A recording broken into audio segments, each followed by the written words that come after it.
સૌથી મોટું દુઃખ કયું? પ્રશ્ન. બીજાનું સુખ કે પછી અન્ય? સૌથી મોટું દુઃખ બીજાનું સુખ કે પછી અન્ય? ઘણીવાર આપણને કારણ વગરનું દુઃખ થતું હોય છે. બધું જ તમારી જોડે હોય અને છતાંય માણસ દુઃખમાં રહેતો હોય છે. તો એ મન ઉપર આધારિત છે. કારણ કે ઘણા મેં કિસ્સો મારા મોટાભાઈ એક સરસ સત્ય ઘટનાની વાત કરેલી અને એ અદ્ભુત કિસ્સો છે, મને યાદ રહી ગયો છે. નાનપણમાં મને કીધેલું પણ આજ સુધી મને યાદ છે. એક મિત્ર, મારા મોટાભાઈ કંઈક જોબ કરતા હશે ને એક મિત્ર એમની જોડે આવેલો અને એ વખતે 5 રૂપિયાની વેલ્યુ એટલે આજના ઘણા બધા કદાચ ઘણી પણ ના શીખી એવા 5 રૂપિયાની એટલી વેલ્યુ હતી. તો આ એમનો મિત્ર એમની જોડે આવેલો, એના મેળામાં ગયા હશે ક્યાંક. એ વખતે મેળાનું પણ બહુ મહત્વ. અને 5 રૂપિયા લઈને આવ્યો હશે ને કોઈક માગવા વાળો સામેથી આવ્યો, એને માંગે કે ભાઈ તમે કંઈક આપો પૈસા. તો આમને 5 રૂપિયા પેલા ભાઈની જોડે હતા એટલે 5 રૂપિયા એને આપ્યા, પેલો લઈને ભાગી ગયો. એટલે એને એમ કે ભાઈ મને 5 રૂપિયા આપી દે. પેલાના ગજવામાં જ 5 રૂપિયા, પણ 5 રૂપિયાની એ વખતે ખૂબ વેલ્યુ હતી, 500,000 જેટલી વેલ્યુ હશે. પેલો માણસ દુઃખી થઈ ગયો, જબરજસ્ત દુઃખી, કારણ કે એનો ખિસ્સા ખાલી થઈ ગયા. મોટા ભાઈ આગળ વાત કરતા હતા, મેં એને કહ્યું કે ભાઈ 5 રૂપિયા હું તને આપીશ, તું દુઃખી ના થાય, તારો બધો જ ખર્ચો આજે હું કાઢીશ. તો 5 રૂપિયા એને લીધા. પણ એના પછી વ્યક્તિ વધુ દુઃખી થઈ ગયો, મુડલસ થઈ ગયો. તો મોટા ભાઈએ પૂછ્યું કે કેમ ભાઈ તે આટલો બધો દુઃખી થઈ ગયો? મેં તો 5 રૂપિયા તને. અરે ભાઈ કે તમે 5 રૂપિયા આપ્યા અને પેલો 5 રૂપિયા ના લઈ ગયો હોત તો મારી જોડે 10 થાય. તો આ દુઃખ નકામું, કામ વગરનું દુઃખ. મારા મોટા ભાઈએ એને સમજાવ્યું મિત્રને કે ભાઈ એ 5 રૂપિયા ના લઈ ગયો તો હું 5 રૂપિયા તમને ક્યાંથી આપત? એ લઈ ગયો એટલે મેં 5 આપ્યા. તમે એવું જ સમજો કે મારી જોડે 5 હતા એ એમ જ છે. પણ પેલા ભાઈ ના સમજ્યા, સદાય આખા મેળા દરમિયાન દુઃખી રહ્યા. તો મિત્રો આવા ઘણા બધા દુઃખો છે કે દુઃખો આપણે મનથી વિચારીએ છીએ, હકીકતમાં કંઈ હોતું નથી.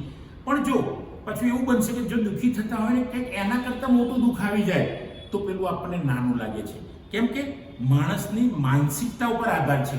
ઘણીવાર બીજો સુખી થાય એમ જ એના કિસ્મતથી, એની મહેનતથી સુખી થાય તો એ માણસ દુઃખી થઈ જાય.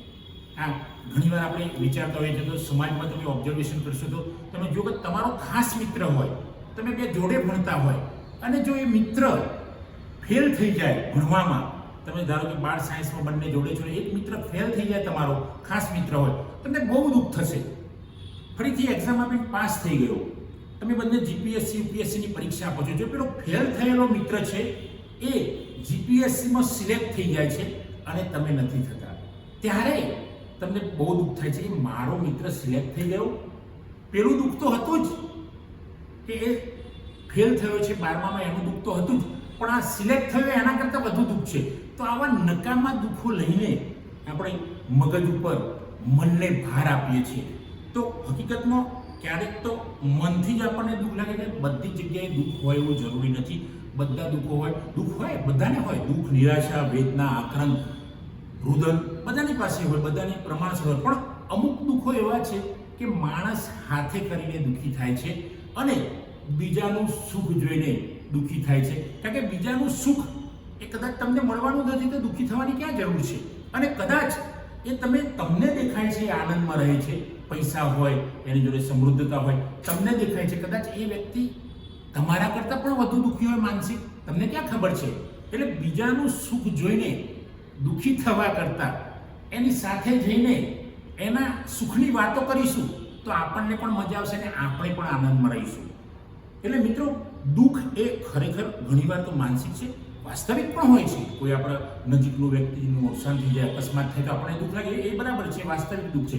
પણ જે દુઃખ નથી અથવા તો આવવાનું નથી એની ચિંતા કરીને અથવા તો બીજાના સુખને જોઈને આપણે અંદર અંદર બળી જઈએ, એના કરતાં તો આપણે કોઈ પણ મિત્રનું સુખ હોય, કોઈ પણ બીજા સંબંધીનું હોય તો એની અંદર ઇન્વોલ્વ ના થઈએ તો કંઈ નહીં, પણ ફીલ પણ ના કરીએ. નેગેટિવ ફિલિંગ શું કામ કરીશું કે ભાઈ આ આટલો સુખી થઈ ગયો, આને આ જોબ મળી ગઈ, આની જોડે આટલા પૈસા છે, એ બધી ક્યાં કરવાની?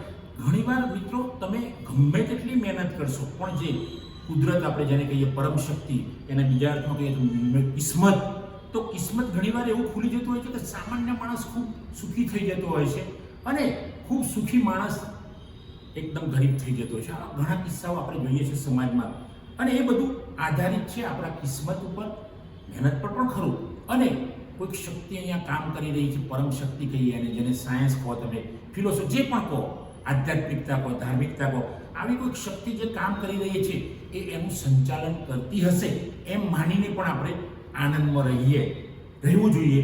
અને જો એ આનંદમાં રહીશું અને આપણે બીજાની પરવા કર્યા વગર જીવીશું, બીજાને સુખી મળ્યું હોય તો ભગવાન એને આટલું બરાબર છે, એ એના કિસ્મતનું છે. બસ આ આનંદથી આપણે જીવીશું તો મજા આવશે, અને બીજાના સુખનું પણ આપણે એ જુદી રીતે રૂપાંતરિત કરીશું તો આપણે પણ આનંદમાં રહીશું, સામેવાળી વ્યક્તિ પણ આનંદમાં રહેશે, અને એને એવું લાગશે કે નહીં ભાઈ, મારા સુખથી આને આનંદ છે, એટલે ક્યારેક એને હૃદયથી તમને મદદ કરવાની ઈચ્છા થશે, અને કદાચ તમે પણ એના જેટલા સુખી થઈ જશો. તો મિત્રો, બીજાના સુખને જોઈને આપણે શું કામ દુઃખી થઈએ?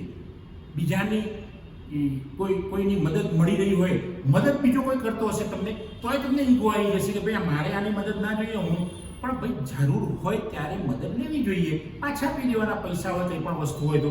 આમાં પણ દુઃખ હોય છે માણસને, ઈગો નડે છે. ઈગો છે ને ત્યાં બધું જ નડશે મિત્રો. એટલે આ ઈગો કાઢીશું તો આપણને દુઃખ પણ નહીં થાય, આપણે આનંદમાં રહીશું. બધાને તકલીફ થાય, માનસિક રીતે બધાને તકલીફ થાય, પણ છતાંય જો આપણે સદાય હસતા રહીશું અને બીજાના સુખમાં પણ આપણે હસતા રહીશું અને બીજાના દુઃખમાં આપણે એને મદદગાર બનીશું તો પણ આપણને આનંદ આવશે અને જીવવાની મજા આવશે. દોસ્તો, આજે આટલું જ. જો આપ સૌને આ વિડીયો સારો લાગે તો એને શેર કરો. Thank you. જય હિન્દ, જય ભારત.